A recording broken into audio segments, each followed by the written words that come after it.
What's up, YouTube? Your boy back once again with another sport topic, and today we're going to talk some basketball.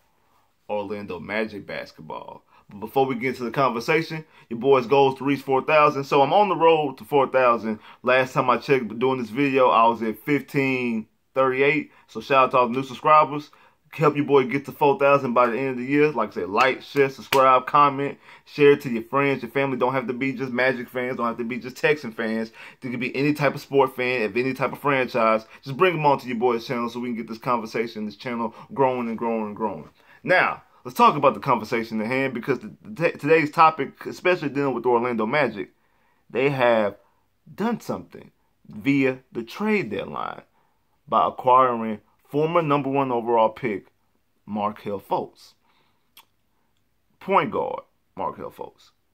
And when I first seen the notification, I looked and I seen that we traded Jonathan Simmons and a first round and a second round pick. And the first thing, my first initial thought is, I hope that first round pick is protected.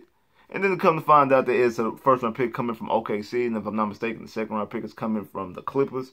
And so I tried to do some digging and researching. That's the reason why it's taking me a while to do this video. I wanted to do some digging and some researching and see exactly where the Oklahoma City pick come from. Did it come from the Ibaka, Victor Oladipo trade? I couldn't find the real details of that deal, so I'm just going to go under the assumption and just assume that that's where that pick comes from, and it's a protected pick as well, so we still have our first round pick this year.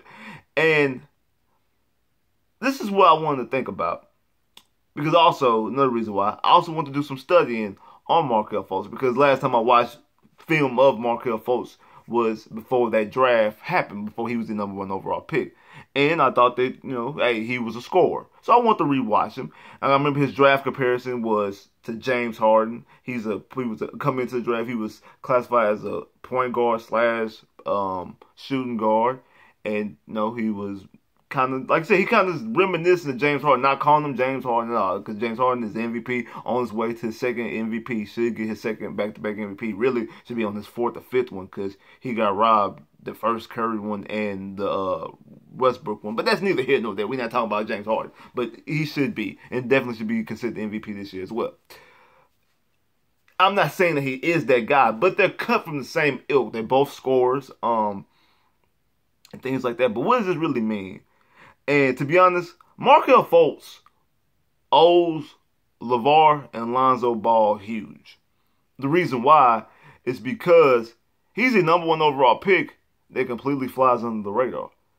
Not only he's the #1 pick that flies under the radar, the 76ers moved up in the draft to acquire Markelle Fultz.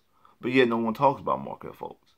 We talk about Lonzo. Like I said, no matter what happens, no matter if Lonzo wins 4 finals MVPs or if Lonzo's out the NBA in 3 years, that draft will always be considered the Lonzo draft.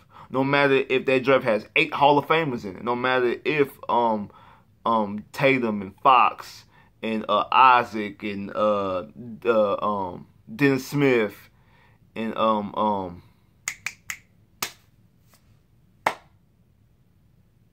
Utah.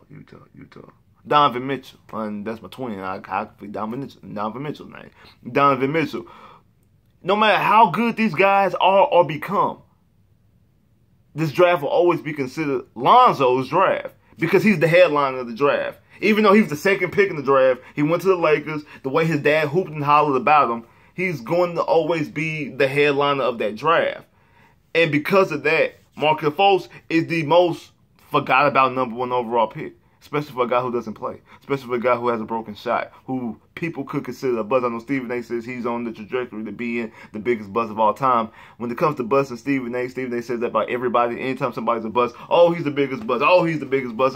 He's not, because Anthony Bennett is the biggest buzz. Kwame Brown. Because Markelle Fultz didn't hurt the 76ers. Even though Markelle Fultz was traded up. They traded up to get Markelle Fultz. He didn't set that franchise back, because they still had Embiid and Simmons and the core players that they had, that he was just going to be an add-on. And to be honest, it really wouldn't have worked anyway, because he didn't be able to play his style of play, because the ball runs through Ben Simmons. Because Ben Simmons can't shoot. You had 2 players who can't shoot. And Ben Simmons has to have the ball in his hand because Ben Simmons has to create.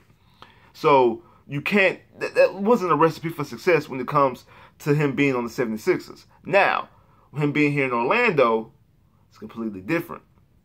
Because from what I'm hearing is that they want to take their time with Markelle Fultz, which is good. Which I think is the right way to go. Do I want to see Markelle Fultz play?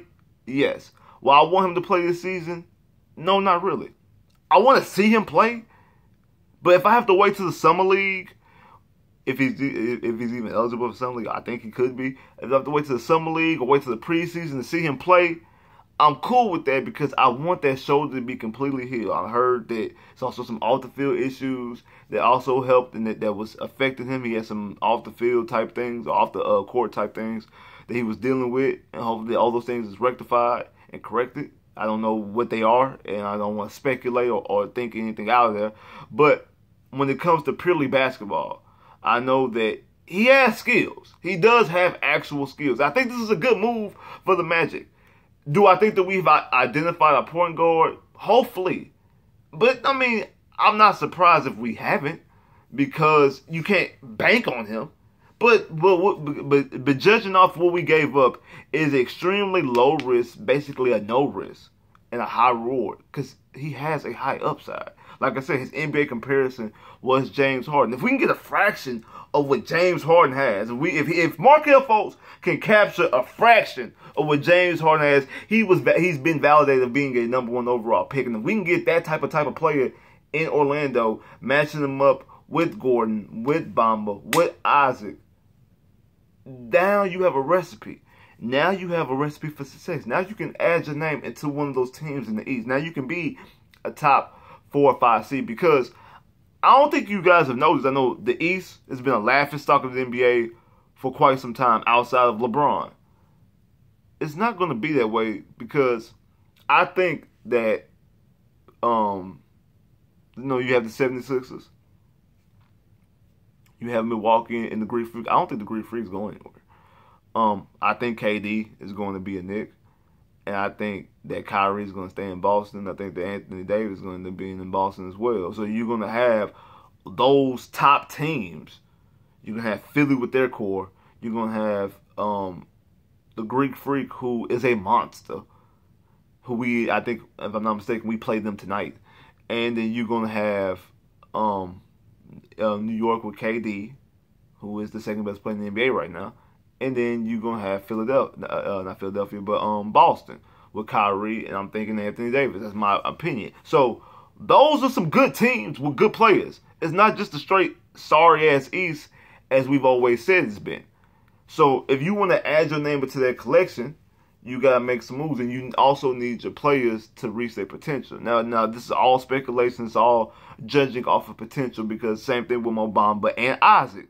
These are guys who have a lot of high potential. But none of them were considered the #1 overall pick. And Markelle Fultz, even though I said this was Lonzo's draft and Markelle Fultz flew under the radar, no one batted an eye by saying Markelle Fultz shouldn't be the #1 overall pick. Everybody was saying that Markelle Fultz should be the #1 overall pick. He was a guy who got buckets. He was a guy who scored. Now right now his shot is broken and he can't shoot, but he was always able to score. And he's also making plays. Now, I know Washington, I think his year in Washington, they only won 9 games. So he wasn't a transition player that he made his teammates better. But it also could just be how bad Washington was around him. Could have been that. And then also, he in college, he wasn't trying to make people better. He was trying to get himself to the NBA. I don't blame him for that. And I know he does have some type of relationship with Tracy McGrady. This is before the draft that Tracy McGrady used to post him on his Instagram working out, and I know Tracy kind of standoffish a little bit when they mentioned the news. He was kind of taken aback when he found out on live TV. So you got his live reaction about the Magic, and his confliction probably was that doesn't help the Magic's problem because he was banking on the same thing I'm saying. They need to identify a point guard right now for this season. And Markelle Fultz doesn't help right now, 2019, getting into the playoffs. But he potentially could affect 20, 21, 22, 23, and 24, and years and years after that of being a franchise point guard. He can't affect that. And that's why you make this deal, because you basically get him for nothing on the dollar. Like I said, if he blows up and he never plays anything, he never plays not 1 second for Orlando Magic, what'd you really give up? You gave up a pick from OKC, which more likely is not going to be a good pick because OKC is in the playoffs this year and more likely going to be in the playoffs next year. So not like you're going to be giving up a good pick, and it's protected anyway. So that, and then you gave up Jonathan Simmons. I like Jonathan Simmons. He's from H-Town. He's from the city. And anybody that's from the city, I always root for, especially when they put on the Magic jersey, like Rashard Lewis did. There's also from Houston as well. But Jonathan Simmons doesn't really do much. Really doesn't do a whole lot for me when it comes to this franchise and when it comes for the future. So giving him up is no problem. Now you're going to pair Markelle Fultz up with the potential of Jonathan Isaac as your small forward, your power forward and AG, and your center at Mo Bamba for the future. Now you need to identify a shooting guard. And if you don't make the playoffs this year, that's what you're going to address in the draft. More than likely, is to draft a shooting guard. But do I want to make the playoffs? Absolutely. That's my main objective. I want to see this Magic team in the playoffs. We haven't been to the playoffs since 2012. We're a couple games back. Like I said, this team can. And you basically still have the same team. You still have Terrence Ross, and you still have Fournier.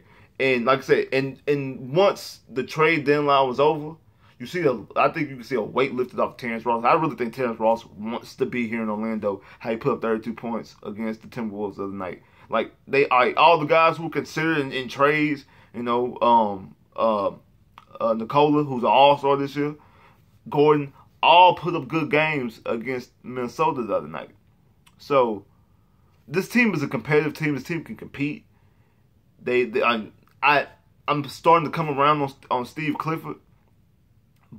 And that's another thing. Also, Steve Clifford helped Kemba Walker in his career when he started. He had high expectations coming out, didn't really reach them.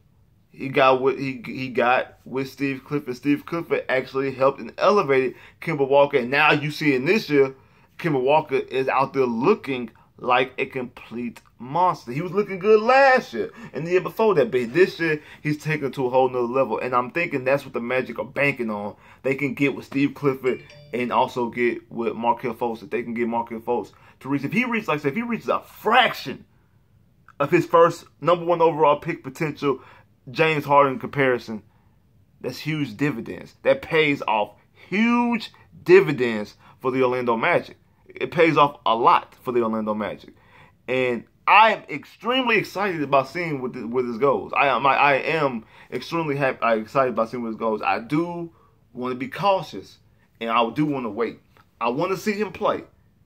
But what's in the best interest for him long term and his franchise long term is that he doesn't play until next year, until the next season. Until maybe like I said, summer league if he's eligible, because this will be he'll be entering his 3rd year, so I don't know exactly the qualifications of the summer league. I don't know if he still will be eligible. I know you are your 2nd year. I don't know if you are your 3rd year. Maybe he has about the amount of games that you play, because he hasn't played a lot of basketball, so maybe because of the lack thereof amount of games he's played, he might still be eligible. Who knows? But I do want to see him, and also he has chemistry with Isaac and Bamba. He played with both of them with the United States in the Olympics. So he has chemistry with both of those guys. I've seen some plays that he was making, some behind the back passes, some fast breaks, some nice little sweet moves. I know it's just a couple plays here and there, and I don't want to judge too much. I know that he does do a lot of training with Bamba. He did a lot of training with Bamba coming into the season. Now, I know Bamba went out and trained with Embiid this summer. So Markelle Fultz at that time was still a 76er, so that's probably why he was around. So like I said, these guys know each other. So it's not like it's going to be just a who are you type guy. Like these guys have some type of They know each other a little bit. And the goal is to get them to be more familiar with each other, more familiar with each other's game. And, I mean, you're acquiring all this young talent. Like I said, now Aaron Gordon, I mean, you just gave him $84 million last summer. You're gonna be the guy who's gonna have to lead these guys. You're the guy who you were drafted here before them. You're the guy with the big contract. You're still out. I mean, outside of, because both Isaac and Bambo are the 6th pick.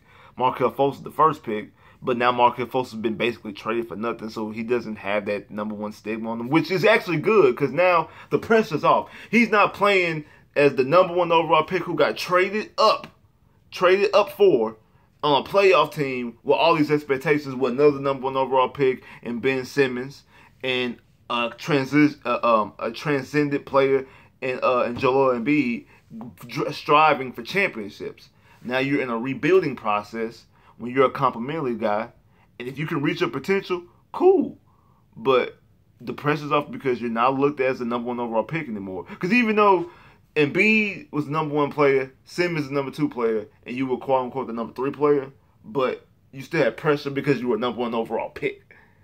Now you're not the #1 pick. You might be the #1 overall pick, but now you're a former #1 overall pick on the 2nd team, and you're not the headline of the franchise, or the 2nd, or the 3rd, or the 4th. So the pressure is completely off. And if I make a bold statement, I think he's going to reach some of his potential. And I wouldn't be surprised to see him being a most improved player and a potential all-star very soon. Like, share, subscribe if you haven't. Comment below if you haven't. Click that bell, get more videos. I holla.